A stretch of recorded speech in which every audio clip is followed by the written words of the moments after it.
Comencem per preguntar als nostres convidats, per sentir la seva opinió sobre aquest tema, pel tinent d'alcalde Isaac Albert.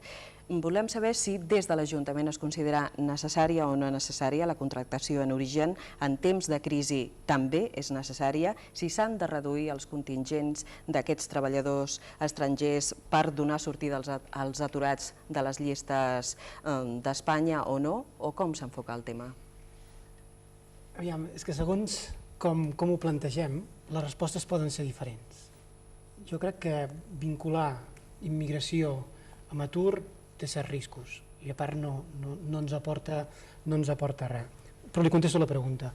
Contractació amb origen? Sí, la necessària, i pels casos que siguin necessaris. Tots sabem que existeix un catàleg de llocs de treball de difícil cobertura, que probablement en èpoques d'expansió pot ser més àmplia i en èpoques de crisi podria ser més reduït, depenent sempre del cas. Però jo crec que aquí el risc principal és la utilització interessat de segons quins discursos i sobretot fer discursos d'una obvietat aplastant. Si vostè ho ha dit a l'anunciat, potser sense donar-se compte, si hi ha 2,5 milions d'aturats, a demostrar, però si hi ha 2,5 milions d'aturats en el país, hem d'anar a buscar gent a fora? Home, la resposta, si vostè surt amb un micròfon al carrer, jo li garanteixo que la majoria de gent li dirà que no.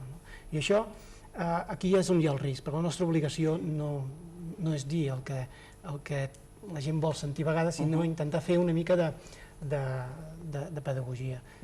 Jo hi ha una cosa que a vegades em costa de reconèixer que hem de dir, perquè és òbvia. Escolti, la gent que cobra l'atur, sigui d'on sigui, parli el que parli, és perquè va treballar, va cotitzar a la Seguretat Social i va pagar els seus impostos. M'és igual d'on sigui. Vincular atur amb immigració té aquests riscos. Vostè no n'ha parlat, deixi'm que jo tregui el tema. El senyor Rajoy aquests dies ha fet unes declaracions que ha dit escolti, 180.000 immigrants cobrant l'atur i 20.000 andalusos anant a buscar feina a França per recollir el raïm. Doncs no té res a veure. A part que és perillosíssim i són unes declaracions criticables per tots els aspectes, no té res a veure una cosa amb l'altra. La gent que cobra l'atur ha treballat aquí, ha pagat els seus impostos, ha pagat la Seguretat Social i a més en aquest moment s'ha quedat sense feina i està cobrant l'atur. No sé si l'he contestat, però repeteixo. Contractació amb origen? Sí, on faci falta. Al principi ho comentava i jo crec que aquest és el drama una miqueta de la realitat. Jo crec que la gestió de la immigració és relativament recent i sí que moltes vegades costa trobar a vegades en quins termes expressar-te perquè sempre tens pot atrepitjar algun ull de poll. Aquí jo el que li critico i després vam tenir la possibilitat amb el ministre, amb un petit comitè de comentar una mica les declaracions i declaracions d'altres països com França o Itàlia, jo crec que el que jo sí que li vaig criticar és que ell en el fons està convençut que el missatge que havia de donar era aquest i jo el puc acceptar però recordant-li, puc acceptar que ho faci recordant-li que s'està dirigint a una gent que probablement el vota i que vol sentir això i jo li puc dir i li puc criticar perquè això no aporta res de bo en millorar la convivència i en millorar la situació dels aturats autòctons ni dels aturats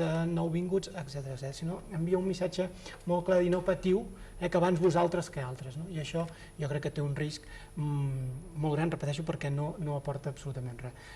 Ho parlàvem abans de començar el programa. Home, potser ens hem de començar a posar de veritat amb el que significa l'atur o qui és qui està aturat. La Diana feia una definició que sí, que té raó. Jo li posaria en crisi una miqueta. O sigui, la gent cobra l'atur perquè ha cotitzat i perquè és un període per buscar feina. Tens raó, però si el plantegem com que jo he cotitzat i ja m'ho he pagat, ara el cobro, sí, però malament. La gent cobra l'atur en un període per buscar feina. Pero igual como lo cobran los extranjeros, lo cobran los españoles. El uso es el mismo. Sí, és el que he dit al principi. És una obvietat que costa haver-la de dir, però l'hem de recordar. O sigui, qui cobra l'atur és perquè ha treballat, ha cotitzat i ha pagat els seus impostos. I a mi m'és igual que sigui d'on... és que és igual d'on sigui, perquè ha fet el que li pertoca per cobrar l'atur. Però l'atur, home, potser hem de començar a rascar. Per què el ministre no parla del PER andalús, no? Que la comunitat andalusa ha destinat entre 700 i 1.000 milions d'euros per pagar el PER, mentre la comunitat d'Andalusia va buscar 180 o 200.000 temporers per recollir la fruita i les maduixes a Andalusia. Home, parlem una miqueta de tot.